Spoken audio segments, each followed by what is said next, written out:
Look at what is sitting on this kitchen counter right now. A potato pulled from the back of a dark cabinet, pale white sprouts already reaching for light, a jar of water with green onion stubs standing in it, already shooting green at the top, a paper plate beside a sliced red pepper, seeds drying in a thin layer, each one ready to germinate. This is not kitchen waste waiting for the bin. This is the start of this year's garden. And the question worth asking is how much money you have spent at the garden center on things you were already throwing away. Every spring, the same routine repeats. The seed rack appears at the hardware store. The transplant trays line up at the nursery. Gardeners reach for their wallets because that is how it has always felt. You buy to begin. But there is a category of vegetables that does not work that way. These plants already carry everything they need to make a new plant, and they are sitting in your kitchen right now, often before you have even thought about the garden. Most gardeners think of propagation as something that happens from a seed. You buy a packet, you sow it, you wait. That is one path. But there is a second path that farmers and growers have used for thousands of years. It is called vegetative propagation. Instead of starting from a seed, you start from a piece of the plant itself, a tuber, a clove, a root stub, a base, a stem. When you understand which vegetables grow this way, the grocery store and your own pantry start to look very different. A potato eye is not a flaw or a sign that the potato has gone bad. It is a dormant bud containing meristematic tissue, cells whose entire job is to divide and push out new growth. When warmth and moisture arrive, those cells wake up and begin forming stems, roots, and eventually a whole new plant. A garlic clove is a complete plant embryo wrapped in a papery skin. A green onion root stub placed in a glass of water is not lingering. It is regrowing, doing what it was built to do long before commercial packaging existed. Potatoes are the most practical place to start. They are grown commercially from tuber pieces, not seeds, because that is how potatoes reproduce reliably. One sprouted pantry potato, cut into sections with at least 2 eyes each, becomes multiple plants and eventually a full harvest of new tubers. But here is the first plot twist. Most grocery store potatoes are treated with sprout inhibitors. Companies need the potatoes to stay firm on the shelf for weeks, so they apply a chemical that suppresses the potato's natural urge to sprout. This is exactly why organic potatoes work better for this method. Organic certification does not allow the same treatments. Once you have a potato with firm, healthy sprouts, cut it into sections, each with at least 2 eyes. Then leave the cut surfaces to dry overnight before planting. This step forms a thin, protective layer over the exposed flesh. A freshly cut section placed directly into damp soil is vulnerable to rot before it ever gets a chance to root. One night of drying changes that. Plant eye side up 4 to 6 inches deep in cool soil 2 to 4 weeks before the last frost date. Sweet potatoes work differently. They are grown from slips, small leafy shoots that form when a tuber warms up in water. Suspend a grocery store sweet potato in a jar with the tapered end pointing down, held at the rim with toothpicks. Place it somewhere warm with indirect light and change the water every couple of days. Within a few weeks, roots emerge from the bottom and shoots push from the top. When those shoots reach 4 inches, twist them off and root them in a separate jar. When each slip has 1 inch of root, it is ready for the garden. Here is the second plot twist. Sweet potato slips sell for around $1 each at the garden center in spring. One grocery store sweet potato suspended in a warm jar can produce 10 to 20 slips over several weeks. The biology is not complicated. The cost is essentially zero. The only difference between the gardener who buys slips and the one who grows them is starting the jar 6 to 8 weeks before the last frost. That is the whole trick, not the ingredient, the timing. Plant slips only when soil has warmed to at least 60 degrees. Cold soil causes them to stall and rot before they establish. Garlic is the most hands-off of the 9.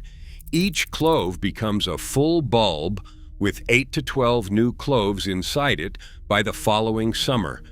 Plant in fall, pointed tip up, 2 to 3 inches deep. The cold of winter triggers the bulb to divide properly. By midsummer, you pull a full bulb for every clove you planted. Use organic garlic or a locally sourced variety. Imported grocery garlic may have been irradiated during customs inspection, which can affect viability. Green onions may be the most immediately satisfying. Cut the green tops for cooking and leave about 1 inch of the white base with the roots attached. Stand the base in a jar with just enough water to cover the roots. Change the water daily. Within days, new green shoots push up from the center. Harvest at 4 to 5 inches and let them regrow again. And here is the third plot twist. The reason green onions eventually weaken in water is not that the method fails. It is that water has no nutrients. After 2 or 3 harvests, move the bases into potting soil. Water starts the root. Soil feeds it. That distinction matters for every method on this list. Celery works on the same principle. Leave the bottom 2 inches of a grocery store bunch, place it in a shallow bowl with half an inch of water, and new pale inner stalks will emerge from the center within a week. Change the water every day or 2, then transfer to soil once new roots reach an inch long. Be honest about what this delivers. It is not a replacement for a full bunch. It is a continuous small supply of fresh growth for the kitchen. Romaine lettuce base works the same way. Place the cut base in shallow water in a bright spot.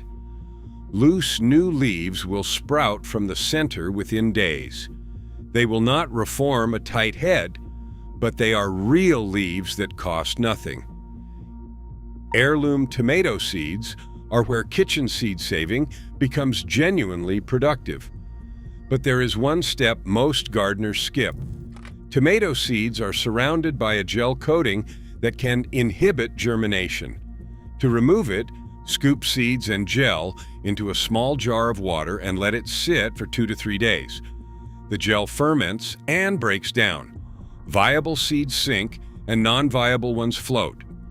Pour off the water, rinse the sunken seeds, and dry them on a paper plate for a full week before storing in a cool, dry envelope. Hybrid grocery tomatoes will also germinate, but the offspring may not match the parent. Look for labels that say heirloom or open pollinated for the most predictable results. Ripe red, orange, or yellow peppers yield viable seeds that can be dried and sown the same way. Do not use green peppers. Green bell peppers are harvested before maturity, meaning the seeds inside have not finished developing and will not germinate reliably. Winter squash, such as butternut, acorn, and pumpkin, are harvested fully mature, so their seeds are viable. Scoop, rinse, dry fully, and plant in spring. And the most overlooked of all, the bag of dried beans in the pantry. Dried beans are literally seeds. Black beans, pinto beans, navy beans, dried peas, all can be planted directly in warm garden soil after the last frost. They germinate readily because they have been dried for storage, not treated with fungicides. A pound of dried beans costs less than most seed packets and contains far more seeds. A word about mistakes, because this is where the method quietly fails. Planting potato sections before the cut surface has dried leads to ROT underground before any growth begins. Keeping green onions in water past 3 or 4 harvests without moving them to soil asks a plant to live on something it cannot sustain itself on. Using green peppers for seed saving produces seeds that were never ready. Letting celery or lettuce bases sit in unchanged water for days invites ROT at the base. Skipping the tomato fermentation step risks seeds that carry their gel coat and may not germinate well. Online videos often show the counter stage as the destination. A jar of celery regrowing in water looks like a finished garden. It is the threshold, not the harvest. Transfer to soil is where the real plant begins. The method works. The expectation needs to match what the biology can actually deliver. Potatoes, sweet potatoes, garlic, and green onions can produce genuine harvests from kitchen sourcing and patience. Celery and lettuce bases produce supplemental greens, useful but not a full crop replacement. Tomatoes, peppers, and winter squash produce real plants when the right starting material is chosen. Dried beans produce plants as reliably as any purchased seed. Back to the kitchen counter, the sprouting potato, the jar of green onion roots already turning green, the seeds drying beside the sliced red pepper. This was never waste. The garden did not need to start at the garden center this year. Potatoes, garlic, sweet potatoes, green onions, they ask only for soil, patience, and the right timing. And if that idea sits right with you, the herbs on the windowsill work the same way.